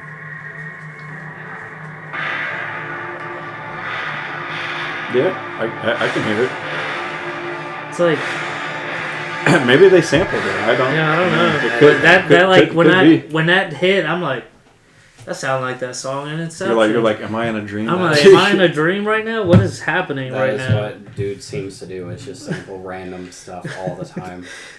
Like even in Saturn's bars, he samples like a kid's piano toy that like it says "press the button to begin." Yeah. You know, the Manifesto is so hype. Like, You ever see the video of him showing somebody what the instrumental for Clint Eastwood is? It's just a preset on a laptop, or not on a laptop, but on a keyboard. So he just went like rock preset 1, and it's like the exactly that. That's It's like funny. that's the song. Like that's the whole song. yeah, I'm glad y'all like the Manifesto because like Second best song on this album by a mile as well. it's It's like It's probably that song, then. It's probably my favorite song on here. It's crazy how long it is too, because I didn't notice it. again on paper it's like 8 minutes long. Like different like language is being spoke, 2 features. Mm-hmm. It's like I don't know, and then it's like one of the best songs That's on where here. most of the N-words come from. So I had a fun thing where I looked up on Google how many times this album says the N-word, because I was like, how many, is it more? Is it at least one? The Google AI overview told me it was none, and I was like, there's no way it's none. You're lying. And I was like, I believed it for a second, and then I listened to Manifesto. I was like, there they all are. There they all are. Yeah, no, this song is great. But Um, I don't know if you have any more. I know I have a lot more. No, yeah, but like in general, like positives, I guess we were getting out. Seemed like. Yeah, I was just catching my train of thought. You didn't like Orange County that much, though? It's fine. Orange County's probably my favorite of the bunch. I think when you take that- off the That's probably my second or third favorite song? I think as a 3.5 minute song, it's good. But as a 5 minute. Well, so yeah, so like it's the not hardest good. thing like / Orange County because Yeah. it's like kind of the same song. But yeah, that whistle in Orange County has been another thing that's just been on loop ever since I heard it. Mm-hmm. I'd be like just at work or whatever, and I'll just find myself, or I'll catch myself whistling the melody of that song. I enjoyed a lot. I'm probably gonna say this wrong. Damascus. No, Damascus is one of my other favorite songs. That on song this. is a banger. It sounds like a free Savacadoo at the end of it. I don't know what he's saying, but I know it sounds like a vine. Apple Music also doesn't know what they're saying because I went to the lyrics and like I try to find it to show Ty because I was singing it because it was stuck in my head. I don't know what he's saying, so she's like, "Are you saying free Shavakadu?" They translate the manifesto like when he's speaking Spanish. Yeah. Like they have like his Spanish parts, but then under it in parentheses they have the English. Oh. On Damascus, it's just like Yeah. I don't even know what he's speaking, but I can show you real quick. I think I want to say it's Arabic. But yeah, it's just like, we don't know. It's whatever it is, it's fire. It's fire. The beat on that song is like, you could almost like just hear that in like a dance club or something. Like, I like the weirdness of Delirium as well.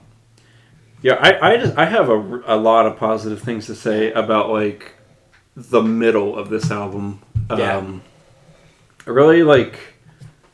Yeah, you're not wrong. I mean, honestly, like I think The Mountain like is a really good like just piece of music. I think that's a really beautiful song. Like Mooncake, like all those songs are great. Like God of Lion, I could kind of take or leave. I know you said it was one of your favorites. Oh, it's amazing. So then, like the Shadowy Light hits. I think that song's really good too. And like every time the Shadowy Light ends, I'm like, okay, it's over now, right? Yeah. I feel like that's where the album should end, and I feel like it would have been a perfect end. You're right. And then it just keeps going, and I feel like it really shouldn't. Yep. Because like the next couple songs aren't my favorite, and I just feel like they drag the album out. Exactly. So in my perfect world, it would either end on the Shadowy Light, or you could end it on like you skip Casablanca and the Sweet Prince and keep the Sad God, because the Sad God kind of it brings back the refrain from the intro. Like makes sense, but makes sense. I would definitely like cut Casablanca and the Sweet Prince though, and I think the album would be much better like in terms of flow. The song has a thing that I mentioned a couple of times where it almost seems like it's a disrespect of person's time. Yeah, I was reading like I don't care for the hardest part going into Orange County. I just want Orange County. I get why. This I get why you wouldn't. Hour and 6 minutes long. I get why you wouldn't like that. Like I think it works, but it works. I mean I get why like you would say like, oh, just give me Orange County. Yep. I value my time. Damon. Make a short album for once. That's the thing is like I was reading. Like, people were wondering, why is this album, like, as long as it is? Which, I mean, honestly, like, hour and 6 minutes. It's not... In the grand scheme of things... egregious. Not that long. No. But sometimes... It does feel like it, like, after the Shadowy Light. Yep. But, like, somebody said, like, it's because Damon grew up in, like, the CD era, and, like, he, like, wants to pack, like, as many things as he could on the CD. Fine. And, like, that's just something he's never really outgrew, I guess. When I was a kid discovering music, I would look at the back of albums because I was just like, this looks cool, and I would see how many songs were in it. If it was short, I'd be like, this isn't worth it. I'd put it right back. Yeah, like 10 songs. I'm not buying this. 10 songs. If it ain't got 16 songs. In the digital era, a 9-song album's okay for some reason. I feel like that's too short. There's a good like 10 to 12. I think our just how we've evolved as with the internet. I think our span of stuff have gone a lot shorter. Oh no, you're like, absolutely right. Like we don't have the span to sit there just the way for an hour. We consume media. Yeah, now. I think that's probably the biggest, because I mean I can feel I kind of feel the same way with Bub. Shadow Your Light is a good outro. Is the problem? Yeah, it 100% should be the closer to this, And then chop. and then add on like a little bit of the Sad God to bring back. I'm with Brandon. I think you should just Casablanca and the Sweet Prince. Just cut that off. Just go. And then just let it end with the Sad God, and then I think that would have flowed way better. It would have made it like 54 minutes. It would have made. I would also maybe suggest cutting Plastic Guru. Like that song's okay, but I don't remember it. Exactly. It's not memorable at all. Like Delirium, Damascus, Manifesto, yada yada yada. I think that one could also go. I try to purposely listen to this in my car, like I do with a couple of these, just so I could get the tracks with the songs, other than just having them in my pocket, and I would zone out a lot. It's funny. All three albums I think served a different purpose for me this week. I think Peach Club was the best driving music. Pantheon was the best working music. And then this was the best just at home, just listening to it, not doing anything music. They all just kind of served a different purpose for me. I listened to my album the most this time, which isn't normal for me.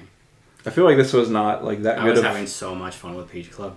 I feel like The Mountain is not that great of a driving album. It's not. It's a zone out. Just get to where you're going. A couple Orange County's good. Damascus is really good. But I remember Happy Dictator being pretty good too. Yeah. But for the most part, it's just a good kind of zone out and chill album. With some Indian instruments. This is definitely a possibly weed album. Yeah. I could see it. Yeah. If all the different languages and stuff too, I thought would deter, because I don't know them, I don't know what they're saying, but it almost were my favorite parts. Mine too, honestly. You could just go based off our favorite tracks. We loved Manifesto. Me and Ulysses loved Damascus. It's good. Damascus is a single as well. It's just, I don't know. It just works. Delirium's voice, and it makes me think that it's Murdoch singing it, because it sounds like he looks. It's going Delirium. He looks kind of weird. I looked him up. This is gonna sound bad because he's dead and stuff, but he kind of looks like Murdoch in real life. What's the drummer's name for Russell? Okay, I thought I knew it, and I know it now. I was like, oh yeah, it's 2D. For me being such a borderline, I know the singles. I don't know why I know their names. And I always did. It wasn't just because now they're in Fortnite. I've always been that's 2D and that's Noodles. Kind of. Yeah. Strange looking fellow. He was in what band? The Fall. He was in a punk group called The Fall, but he died in 2002 or something. It says. So they've been holding on to his samples for a long time. These are things that they recorded for Gorillaz and they just never used. Or okay. Yeah, Damon's been holding on to these forever. It's been on his freaking he's got a freaking, I can see a big old safe of just lyrics that he just saves up. Yeah, which is weird, when I found that out, because, the album sounds fresh, you know, it doesn't sound old. Yeah. Whereas a lot of the vocal samples are, 20-something years old. No, this is just, music aside, it's just, endlessly impressive to make this many people, Mountain, I know it doesn't really have, vocals per se, but to have 5 features on even just one song. In the first 2, there's maybe a couple that are the same, but 10 features right off the bat, and have an album that sounds together is crazy. Yeah, I don't know who I'm just looking at the Moon Cave specifically. I can point out Black Thought's verse, and then I think the Asha Puthloy. I don't. Something. Yeah, forgive me if I'm saying her name wrong, but she does the put the shampoo on your body or whatever they say. I don't know what these other people contribute to the song, just off the top of my head, because that is a lot of features on one song. And just to make a thing that actually sounds cohesive and that it fits, even if it's just a little too long, is just crazy. It is a testament to just Damon's whole process. I think that this is their best album since Plastic Beach.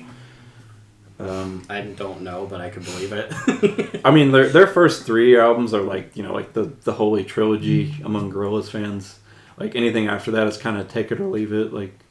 But I think this is definitely for me at least, it's a contender this year so far from album of the year. Yeah, no. I mean, is it perfect? No, but like, it's definitely like I can see it making my list at the end It of the really year. just is a little too long. I think the positives That's what kills it. outweigh the super negatives for me for this album. Like I'm the how long it is, and as much as I don't like the last couple songs, like even with that, I think the songs that I do like a lot outweigh way more than the albums, the stuff that I don't like about it. It's a shame because like that's kind of just what kills it for me from being like a 9 or even higher. Yeah, same.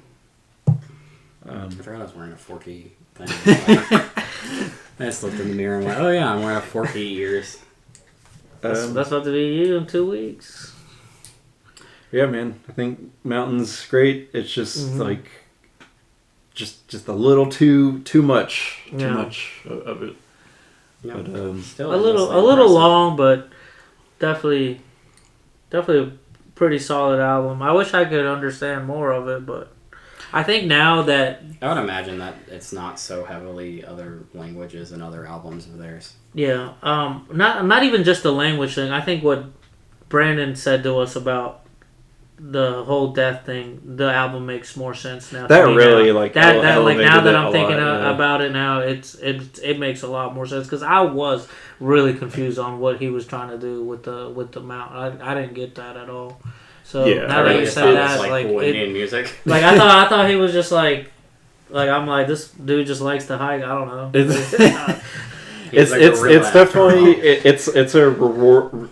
Excuse me, a rewarding listen. Like kind of the more you listen and pick up on like all the context, like the puzzle pieces start coming together. Yeah. I feel like because like the first listen, I was kind of like lukewarm on it, but it definitely like makes a lot more sense once you get the context.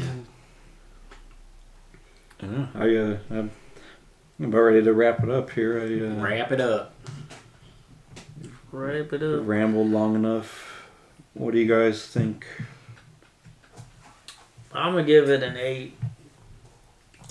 I'll go 6.75. 6, That's to 7. be a little bit difficult. No. USC's we're on the same page. I was also gonna go 8. It could have been higher, but Yeah, like I said, like it's got 9 potential. Just make your own cut of it. Yeah. Mm-hmm. And I mean, maybe even over time. Yeah. Yeah, it might change. Because I'll definitely be revisiting it. I'm definitely gonna revisit this. I was digging it. 7.6. Did every album get a 7.6? Like, pretty much. I'll find that in. It got a 7.5, like 8s, but which will round up to 7.6. The other one was 7.66666. So technically, that would be 7.7. That's close. We're all like pretty in agreement this week. That's funny. No, I really enjoyed like this round. This round was fun. really good. I liked all 3 albums a lot. I don't even. Yeah, this little round was pretty good. Sucker, do you want a funk? I got it right. Man, yeah. We didn't really mention that on the thing, but I didn't want to mess it up. That's a Mandela effect. That blew my mind when I was looking at the lyrics. My mom's gonna call me and be like, "What'd you just say?" I'd be like, "It wasn't cussing." When I looked at the lyrics, I'm like, Apple Music's not like censoring this, are they? And then I listen, I'm like, oh my god, he's actually like he is saying mother sucker. My whole life is a lie. I ain't cussed once. That's the joke there, mother. When you call me and say, which is funny because like George Clinton like curses like a sailor. Said mother. All right, so we are. Like we're gonna be traveling. This is the vacation round. Yeah, it might be easier to film in Florida. Tristan and I are both going to Florida like one At week after. times, Yeah, we're not going together, but we're different times, different. Don't let them lie to y'all. They're going together. I'm going to Disney World with y'all. We were. I wish I could. We were having a fun like, how long does it take to drive? Because we were asking Rev if she wanted to fly or drive, and it was just like she's like, I want to drive, and it was like that's like 15 hours. But it's Don't I know it? somehow from here to Destin, let's say 9 hours for fun. And then from Destin to Orlando is 8 hours somehow.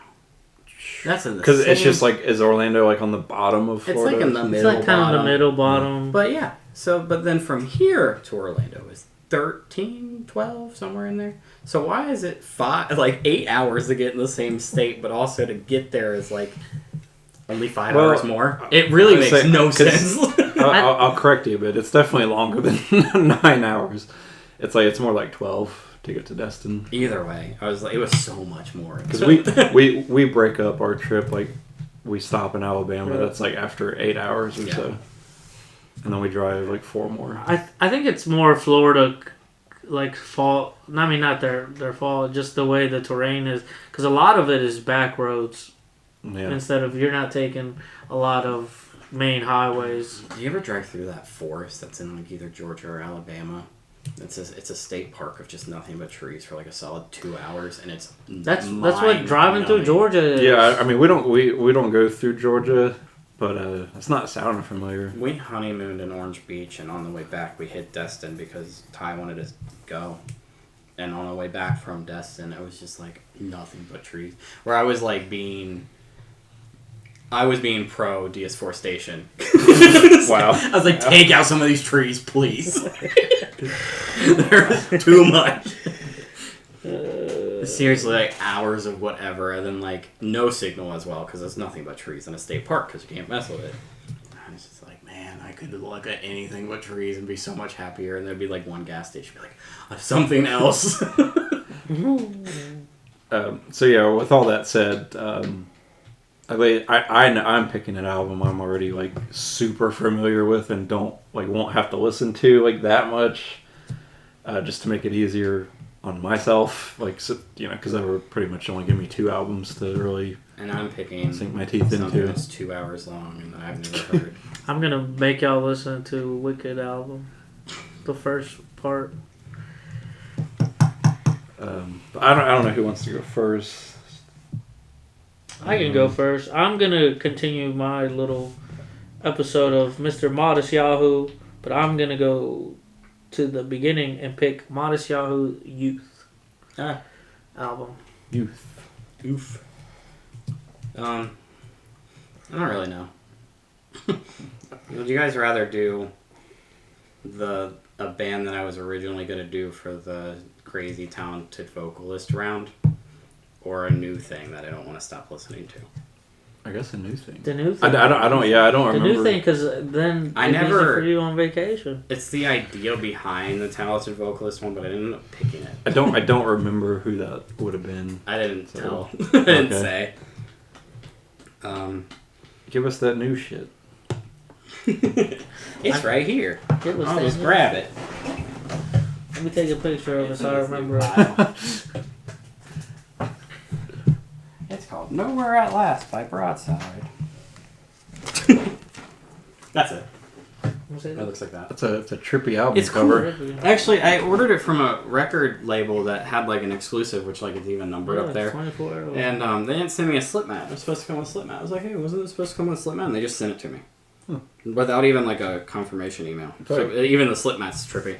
Like I'm gonna be hypnotized Yeah. listening to this album. Which kind of upsets me because Broadside is a band that I originally thought I was going to go through like a whole like beginning to end kind of thing with like throughout a year. But this one just came out and I can't stop listening to it. Cool. Should make your side of things easier. It was song 2 of my song of the year list last Song And it's two. got to be pretty good because look at their top It's just new. 10 is just literally. New stuff Their on any most- top things is pretty heavily swayed. They like take the amount of time it's been on something plus the plays that anytime something new comes out, Spotify and Apple Music are like, this is the most popular thing they've ever done. When really it'll die down. There are albums of theirs I haven't heard though either. So when I was thinking about doing like a beginning to end, maybe I'll do end to beginning. Because this album looks pretty cool too. That one has one of the coolest vinyls I own. It was on the wall in the last episode.